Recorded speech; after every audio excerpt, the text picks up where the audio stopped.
Շնորհակալություն Տիկին Մանասյան զեկույցի համար։ Իմ հարցը վերաբերում է տնտեսվարողների եւ պետական կառույցների հարաբերություններին։ Գաղտնիք չի, որ բավականին շատ խնդիրներ են լինում ու տարաձայնություններ եւ միշտ չի, որ դատական ճանապարհով գնալը ամենանախընտրելի մեթոդն է այդ խնդիրները լուծելու համար, որովհետեւ բացի ամեն ինչից զուտ ժամանակի կորուստը այդ դեպքում մեծ խնդիր է առաջացնում։ Ուրեմն ժամանակին մենք քննարկում ենք մի տարբերակ, երբ որ տնտեսվարողները, ինչպես ֆինանսական հաշտարարնա, այնպես էլ իրենք հնարավորություն ունենալ մի կառույց, որը կզբաղվի բիզնեսի եւ պետական կառույցների միջև խնդիրներով, այլ կերպ ասած, բիզնես օմբուդսմեն։ Եվ այդ մեխանիզմը աշխատում է մի շարք երկրներում։ Մենք քննարկում ենք Հայաստանում այդ մեխանիզմը ներդնելու նպատակահարմարությունը, սակայն այն ժամանակ մարդու իրավունքների պաշտպանի գրասենյակի կողմից այդ առումով առարկություններ կային ու նշում էին, որ մարդու իրավունքների պաշտպանի գրասենյակը արդեն իսկ այդ խնդիրները ծածկում է եւ իրենց գործառույթների մեջ մտնում է նաեւ այդ խնդիրները։ Ես ուզում եմ ձեր կարծիքի իմանալ, արդյոք նման կառույցի նպատակահարմարություն կա թե ոչ, եւ մարդու իրավունքների պաշտպանի գրասենյակը օրինակ 24 թվականի ընթացքում տնտեսվարողների կողմից քանի բողոք է ստացել եւ քանիսին է ընթացք տրվել։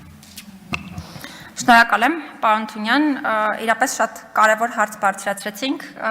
եւ այս ոլորտը այս փուլում նաեւ ինձ համար է առաջնահերթություն, նկատի ունենալով այն հանգամանքը, որ այո, բազմաթիվ են խնդիրները ոլորտում, բայց նաեւ նկատի ունենալով այն հանգամանքը, որ մի մարմին չի կարող լուծել այդ բոլոր խնդիրները եւ մի մարմին չի կարող պատասխան տալ այդ բոլոր խնդիրներին։ Ըստ էության ես կարող եմ ենթադրել, որ մարմնի անվանման հետ կապված է միգուցե նաեւ առարկությունը եւ նկատառումը, որովհետեւ ըստ էության մեր սահմանադրությունը մարդու իրավունքների պաշտպանի մի հաստատություն է ամրագրում, մի օմբուդսմանական հաստատություն է ամրագրում եւ սահմանադրական դիտանկյունից բնականաբար կարող է շատ վիճահարույց լինել օմբուդսմանական լիազորություններով օժտված մեկ այլ հաստատության արկայությունը եւ սա շատ լուրջ քննարկման առարկա միանշանակ պետք է լինի, բայց կուզենամ հատուկ արձանագրել, որ ամեն դեպքում պետք է կարևոր ուշադրություն դարձնել այն հարցին, թե ինչպիսի լիազորություններով է օժտված լինելու համապատասխան մարմինը, որովհետև եթե օրինակ մարմինը պետք է օժտված լինի լրիվ նույն լիազորություններով, ինչ լիազորություններով օժտված է մարդու իրավունքների պաշտպանը եւ նաեւ նախատեսված չլինի սահմանադրությամբ, սա միանշանակ սահմանադրական տեսանկյունից է խնդիրներ հարուցելու։ Ինչ վերաբերում է ընդհանրապես այս ոլորտում տարբեր մարմինների գործունեությանը եւ նաեւ մեր գործունեությանը, ես կուզենամ հատուկ արձանագրել, որ ինչպես որևէ մարմին, այնպես էլ մեր հաստատությունը կատարյալ չէ իր գործունեության համատեքստում եւ ես համարում եմ, որ ամենալուրջ ոլորտներից մեկը, որտեղ մենք ունենք հմտությունների եւ կառուցվածքային հարցերի զարգացման կարիք, հենց գործարարության ոլորտում իրավունքների պաշտպանության համակարգն է եւ դա է պատճառը նաեւ, որ ինքս այս ոլորտում նախաձեռնել եմ այդ որոշակի բարեփոխումների իրականացում ու նաև մեր հաստատության կարողությունների զարգացում ոլորտի հետ կապված։ Ուզում եմ հիմա հատուկ այստեղ նաև հրապարակային նշել, որ նաև Եվրոպայի խորհրդի հետ եմ պայմանավորվածություն ձեռք բերել եւ գործընկերները մեծ ողջավորությամբ համաձայնեցին մեզ հետ համատեղ նաև միջազգային խորհրդաժողով ոլորտի հետ կապված Հայաստանում կազմակերպել, որը կարծում եմ շատ կարևոր քայլ է այսպես փորձագիտական կարծիքներ լսելու եւ ոլորտը կարևորելու տեսանկյունից,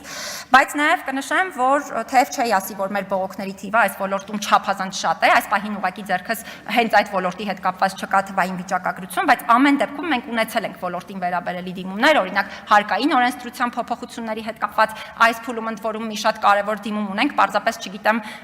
դիմողը համաձայն կլինի, որպեսզի ես կարողանամ դրա վերաբերյալ այսպես համապատրաստից հրապարակում իրականացնել թե ոչ, բայց ես պատրաստ եմ այդ թվում ձեզ հետ քննարկումներ ունենալ եւ մի քիչ ավելի մանրամասն ներկայացնել ոլորտում առկա հարցերը։